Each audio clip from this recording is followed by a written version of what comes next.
if you are an excellent law student and you plan to write your BA or your MA thesis, I would often recommend to you to write a strong theoretical argument.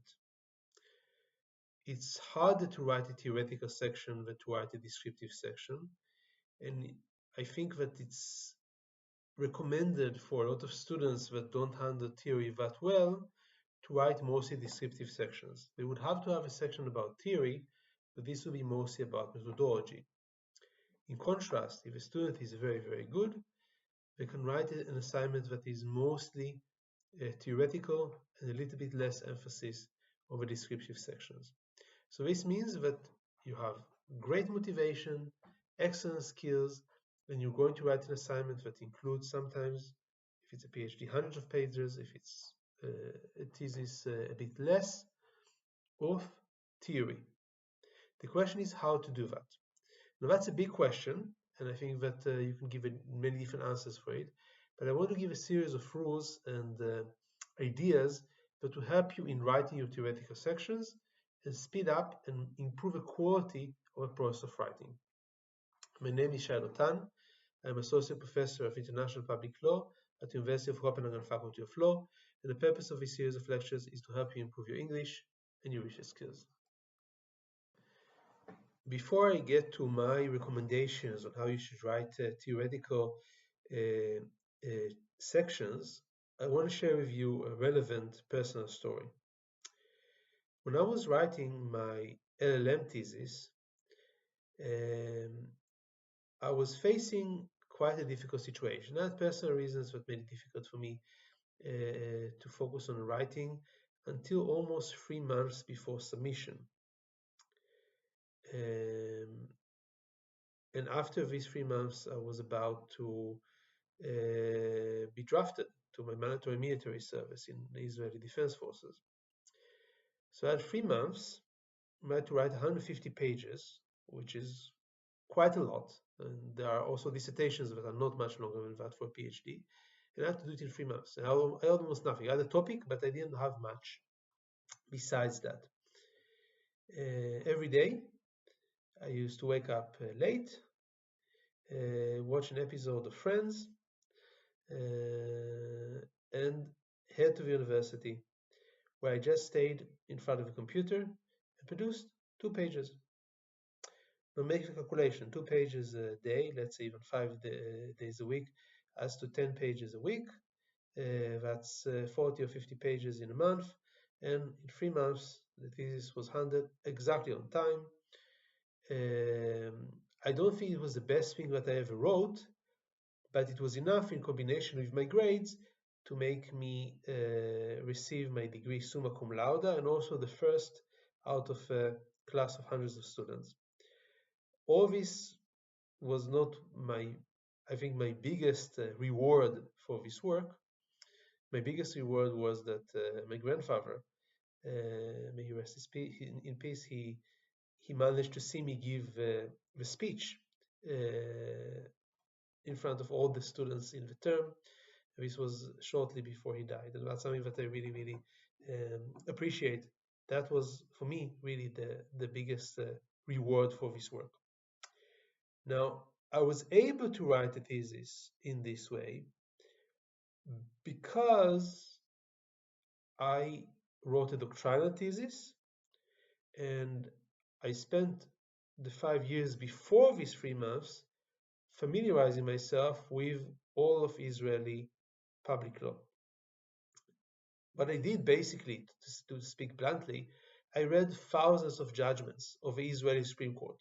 It was only the Israeli Supreme Court, it was within this field, and I would just read any judgment that came out and going back in history right from the beginning. So I knew the judgments perfectly, and this made it possible for me to basically write in a very short time, so just a very few hours, a thesis that was considered quite good, because what I did was basically connect the dots between the judgments.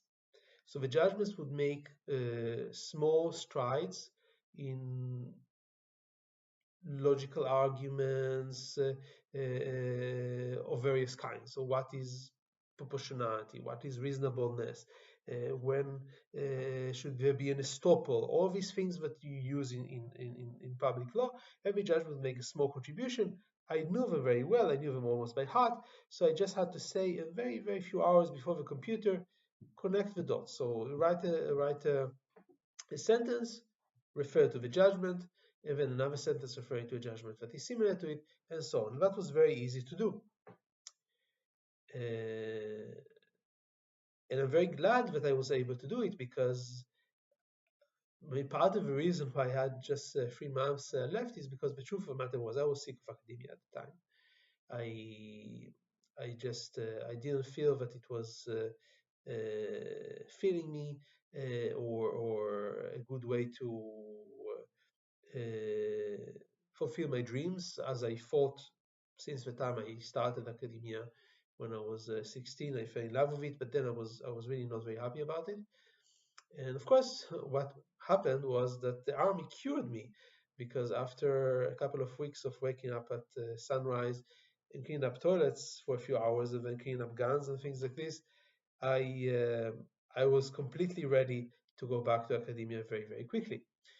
Of course, I was not able to come after 3 weeks, just after 3 years that I finished my service. And then I was struck by the incredible change that happened, change that moved the university from a focus on papers and textbooks written in Hebrew in exactly the manner that I just described, so judgment to judgment to judgment, to writing in English, writing that is interdisciplinary and uses theory. So the question was not what the judgments say anymore. It was arguments that had some form of either empirical or theoretical backing, and usually a combination of both. So you basically write from one argument to the other and weaving together the arguments in the literature. So it became a very important task for me to familiarize myself with this type of literature. And I spent a very significant portion of my PhD doing that. So I would say that the first almost 2 years, the main thing that I did was just read paper after paper after paper, some books also, but mostly papers, many of them in other subjects, so political science, international relations, and some in sociology, economics, and history, but that's less. The main thing was really political science and legal theory that, for me, created this huge map of ideas where I would just need to connect the dots and write them through. Now, writing a dissertation is a bit harder. Now it's 400 pages instead of 150, and also 200 writing in English, but the logic was very much the same, even though instead of referring to a judgment that says, this is how the very specific conditions for the test of reasonableness that are already defined in 10 other judgments would be slightly improved, I would basically go and cite a political science argument that says judges are biased towards their home states in international courts, and then the next sentence would be, this is how it is in the European Court of Human Rights, and the next sentence would be, this is how it is when 2 judges are conversing about this, about how the bias is going to develop, and so on and so on. So you see, some empirical backing, a lot of theoretical backing, and the universe of potential arguments is absolutely endless, because it can be any discipline, even though most of my work has been really political science and law, but in theory it can be any discipline, and it can be any potential argument that keeps the argument going.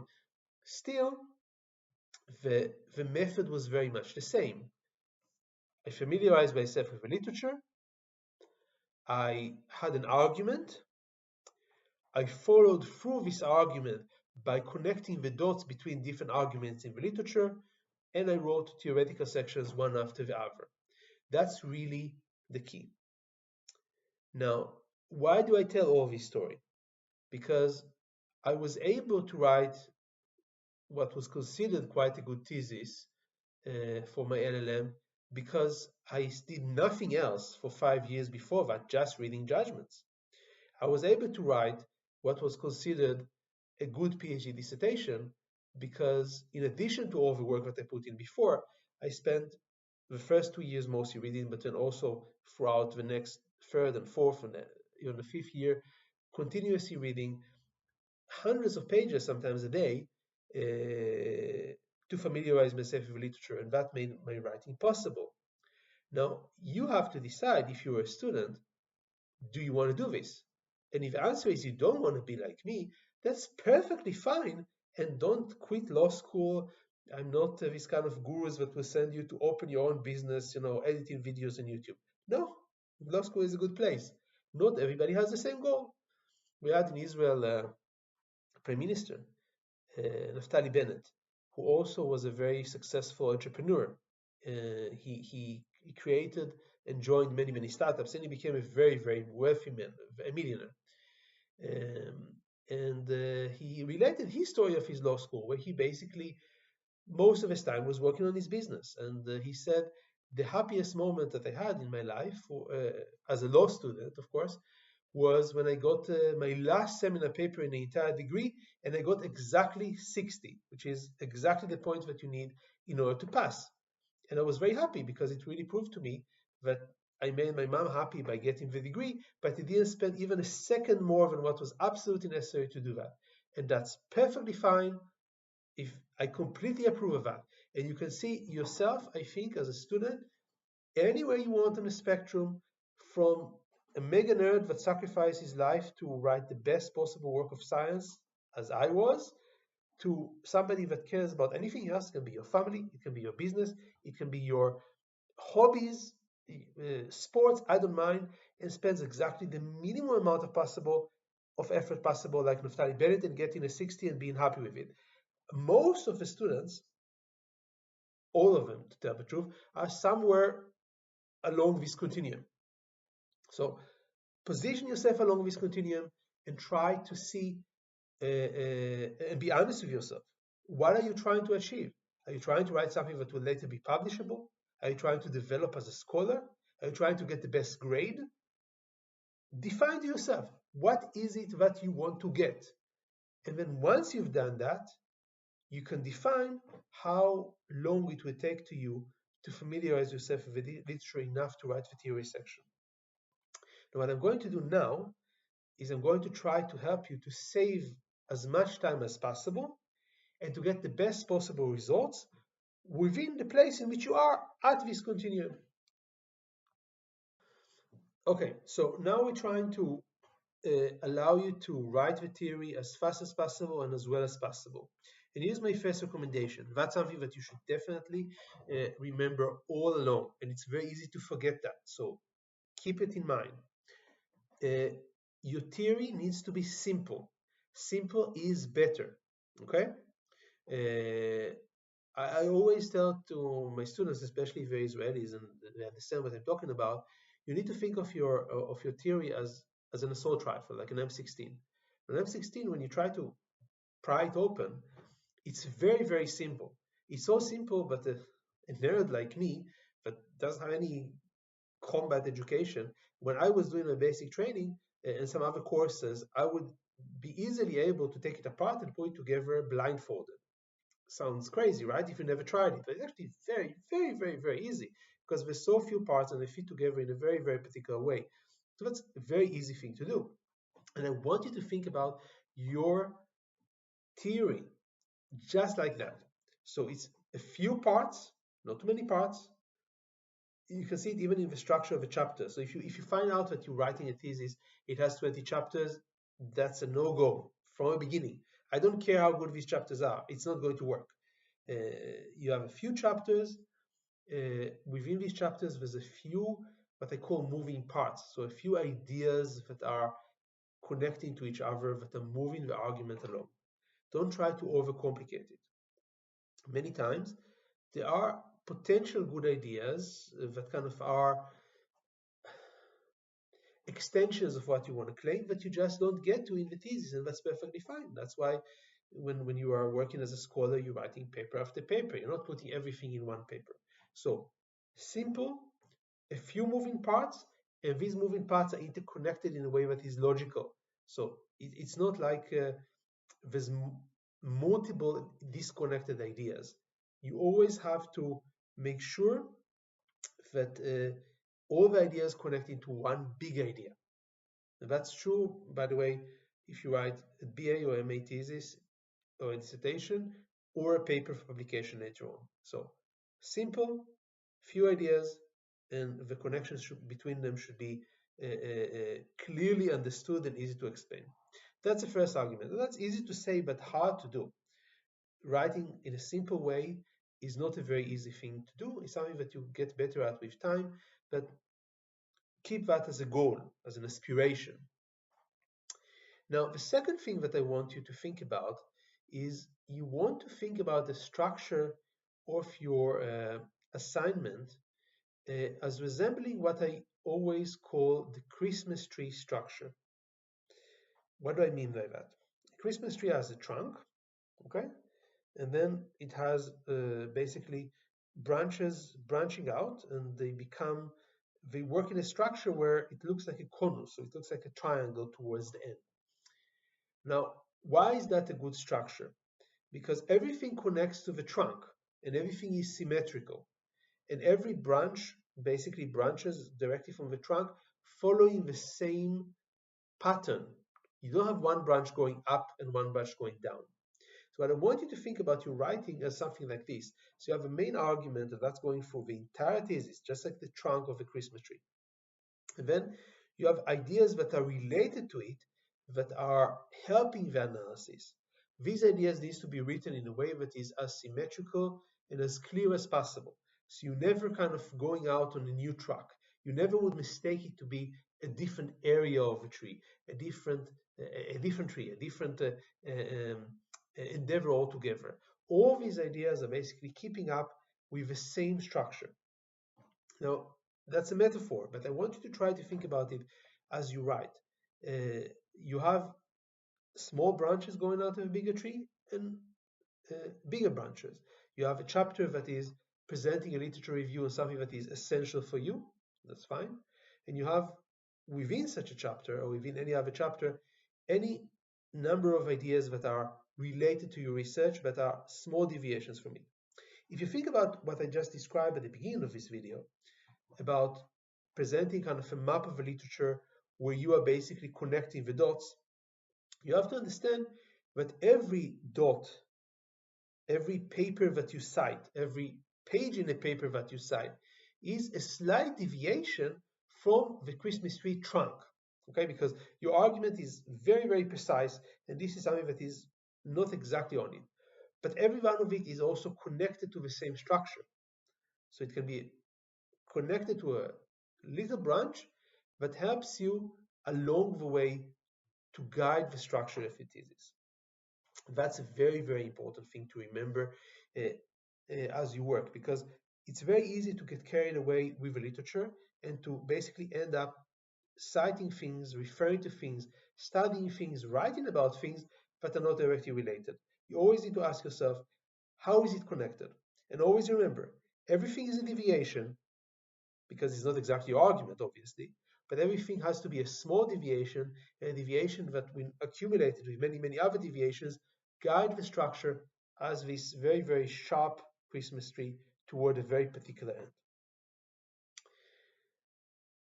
Now, that's also the reason why you start to write your paper only after going through the process that I described in several other videos here. So to any of my students, I always require an abstract that basically presents a very, very precise argument, also in a triangle form, going from a general subject to a very particular specific argument with an hypothesis, a research question, and the argument that eventually the thesis will make. That's what we make first. And even if the argument changes later on, it's important to have this hypothesis right at the beginning because it's what guides you. And I ask for a table of contents or a skeleton that presents all the different chapters in a very, very structured way. And you should also write your introduction first. That's a way for you to initiate a reader into the topic, to summarize your arguments, and to set the structure very accurately for the rest of the thesis. Only then can you actually start to write the thesis itself. And this will guide you towards fulfilling these recommendations of keep it simple and use the Christmas tree structure. Now, in addition to that, what I want you to do is to make a plan for yourself for how you're going to familiarize yourself with the relevant literature. And I want to stress here three things. First of all, is the beginning is very, very important, and I want you to start, if you are in law, by reading, printing at least 5 papers and going through them. Never start with the first paper that you read, even if it looks brilliant to you. It's the assignment would kind of veer towards somebody else's ideas, and it would be difficult to kind of move it aside. So when I did my dissertation, you could say that I read hundreds of papers before I was really ready to start actually writing the dissertation itself. But if you don't have time, at least do a couple. And my recommendation is really go and search first 5 papers and print them out. Now, if you really press for time, you don't even have to read all of them thoroughly, but just look at them. Maybe you read 1 or 2 thoroughly, and then look at the others. And then these kind of batches of papers are a good way to go also later on. So keep it modular, your analysis, where you say, if you are going to spend more time, I get 5 papers at a time, I do research, I find the papers, and I would go to from one to the other. The mistakes that people make are of 2 kinds. One is they don't read almost at all, and then they have nothing to work with. And then once they realize that, or the supervisor tells them that, they have to start reading after some of the writing has been done, and some of the ideas don't adjust to it, and that's a problem. Another problem, which is also common, is people just read too much. So people, for example, somebody would recommend to you, read the syllabus. I had this recommendation. Read the syllabus from this excellent thesis, PhD dissertation of one of our faculty. Great. She sent me the list. It was 40 pages of papers.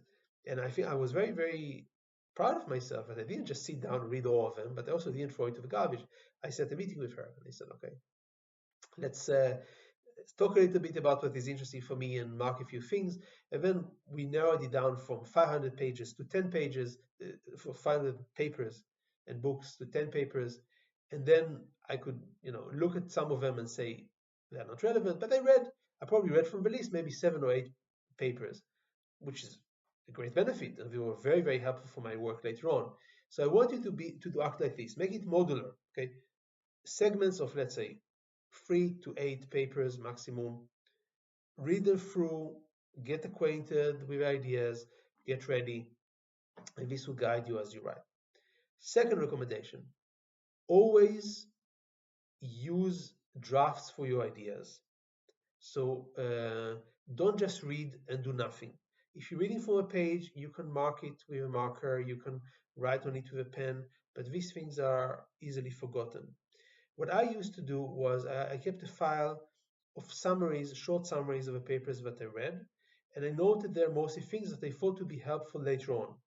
So even with a page number saying, okay, on page 17 they say something important, or this is an argument that I can use, that's a very convenient way to do that. In addition to that, you need to write bullet points for yourself. So you have, as I said, always start when you have abstract introduction and the table of contents ready, so you already know the structure of the assignment. As you read, you will improve the structure even more. You will know what to be the chapters, sub-chapters, sub-sub-chapters, and try to write your ideas for you. What I usually do is I would use a bullet point, so I put a dot, and then I write the text, and I put it with a highlighter, so I know it's not the final text.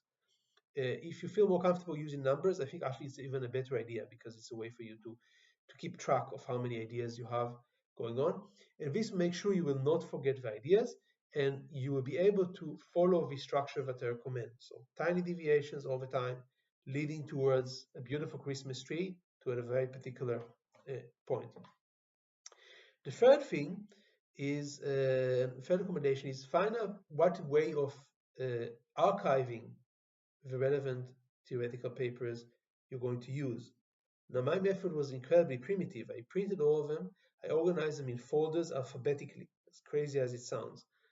It's very difficult to do if you imagine how it is, especially when you have hundreds of papers and you have to completely add new papers all the time. That's not something I recommend for anybody. Today, you can find a paper in a second with Google Scholar.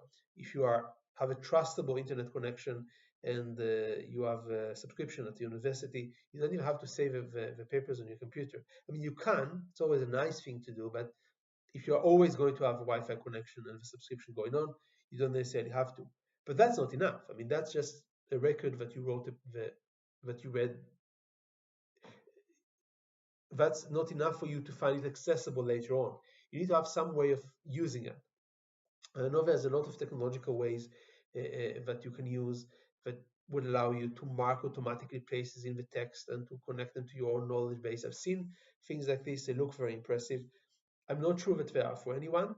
And my general impression, and I'm not an expert on that, and I'm very happy to be persuaded otherwise, is in order to use such technologies well, you need to spend some time familiarizing yourself with them.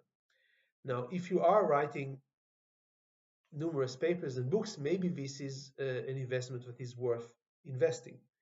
I've never made it. I don't see any particular reason to do it. Yeah, I feel very comfortable with just my written notes in Word and with bullet points, but others may use it. If you're a student and you don't plan to be an academic, then familiarizing yourself with the system may not be an investment worth doing because you don't have so much time to capitalize on this investment later on. So for that reason, I think that a simple file where you basically write the name of a paper and then the basic ideas that you want to use, including some page numbers and ideas of your own, is a very useful thing and it's going to be easy.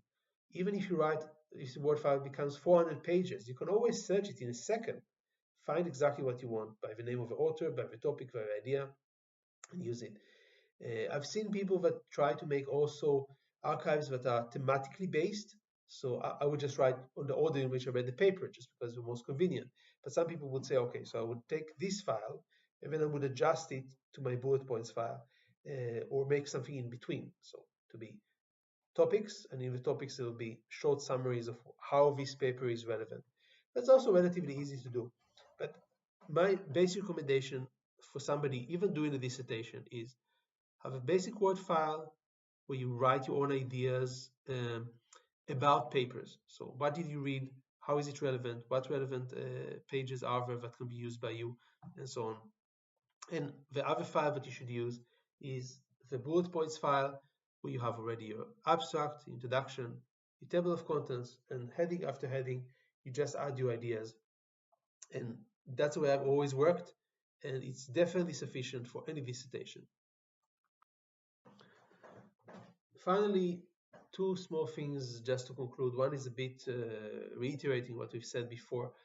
Remember all the time that the main thing that you're doing when you're writing a theoretical section in a legal thesis, especially when you're speaking about not work that is for publication, you're basically connecting the dots between arguments in the literature.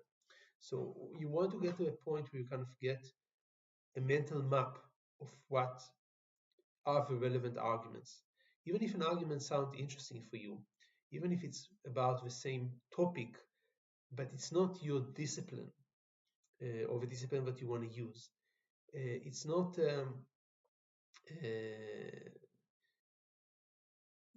the same, sometimes even a sociological field that you are, of academics that you're engaging with, then it doesn't belong inside your thesis. Now, what I say is something that it's difficult to articulate. It's much more difficult to learn how to do it by intuition. But you need to learn how to trust your intuition at a certain point. That's one of the main things that you get when you actually immerse yourself in the literature. You get in control of how arguments are related. How can they fit together to form this Christmas tree that leads to a very, very particular point? You get this expertise, and it's very difficult to explain exactly what feeds into this intuition. Because you would say that, why is it an intuition? Because an expert that knows the literature well would intuitively know that this citation is relevant and this citation is not. But it's much more difficult to provide specific metrics that would say what you should cite.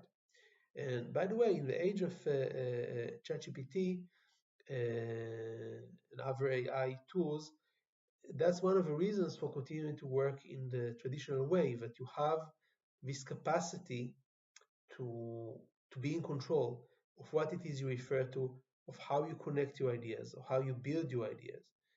The problem with something like ChatGPT is not just the hallucinations, so inventing a citation that never existed, but also the fact that it cannot be trusted yet to give you the full map of ideas in a way that would be sufficient for an expert. You see it with citations, and even if it's not citations, it's still not there. I think it's probably already now better than any student, and from a lot of even professors, and probably is only just going to get better. And then the problem that you would face is it really your ideas? You know, maybe it's a great assignment that connects the dots between existing literature, but how much of control you have what you're actually arguing if you haven't read this literature and you don't proceed with trying to analyze it by yourself. The last thing that I want to say as a simple recommendation for you is, if you are just writing one, let's say, thesis, and you're spending half a year on it, there's going to be a very steep learning curve because you're just at the beginning of your initiation as a scholar.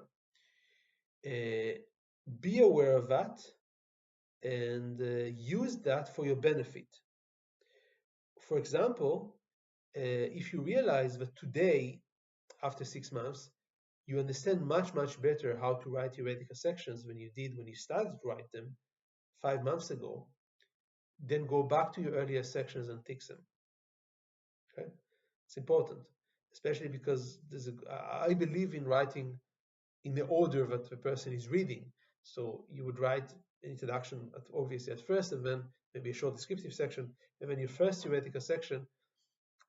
And this may be, let's say, if it's 6 months, it's already month 2 or 3 of your assignment. You write that, and then you work on for another 3 months.